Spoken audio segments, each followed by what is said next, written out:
बाळूमामांची पालखी आमच्या तळेगावात आली हे जेव्हा कळालं तेव्हा माझा मित्र पण पुण्यातून आमच्या गावात आला. म्हणलं आता जाऊ आपण संगच दर्शन घेऊ. सांगायचं म्हणलं त्याच्यातला एक संकेत आणि एक आपला नावकरी होता. शेवटपर्यंत बघा आणि फॉलो करायला विसरू नका. गावात जायचं हे तर माहित होतं, पण त्याआधी आपल्याला घरातलं पाणी भरायचं होतं ते पण माहित होतं. मग काय पटक्यात पाणी भरलं आणि निघालो गावात. गावात जाताना छोटे बंधू व्हिडिओ मध्ये यायला लाजत होते, पण ते काय विषय ते पण सांगून देतो.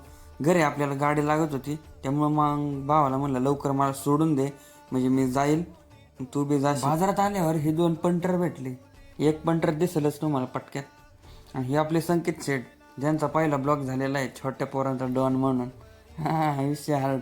आणि पलीकडचा होता आदित्य, जे की आपला नाव करीत होता. नवीनच ओळख झाली ती माझी. खूप भारी स्वभाव आहे दोघांचा पण. बोला जय बाळूमामा. बाळूमामाच्या नावानं चांग. इथे आल्यानंतर मस्तपैकी बाळूमामाचं दर्शन घेतलं, मग प्रसादी घेतली आणि बसलो बाकावर, कारण ऊन खूप होतं. बरं झालं इथं मंडप तरी होता. मित्रांनो, तुम्ही अजून पण आपल्या अकाउंटला फॉलो नसेल केलं तर लवकर फॉलो करून टाका. आपल्याकडे इंस्टा, फेसबुक, युट्यूब सगळीकडे विषय हार्ड आहे. सगळे काय फॉलो करून टाका आणि सपोर्ट. त्यानंतर दर्शन ते घेऊन आमचे मित्र निघणार होते पुण्याकडे. मग काय जाता जाता स्टिंगचा घोट घेतल्याशिवाय भाऊ निघणारच नव्हता. तर मित्रांनो, मामांसाठी जय घोष झालाच पाहिजे. कमेंट मध्ये जय घोष करून टाका.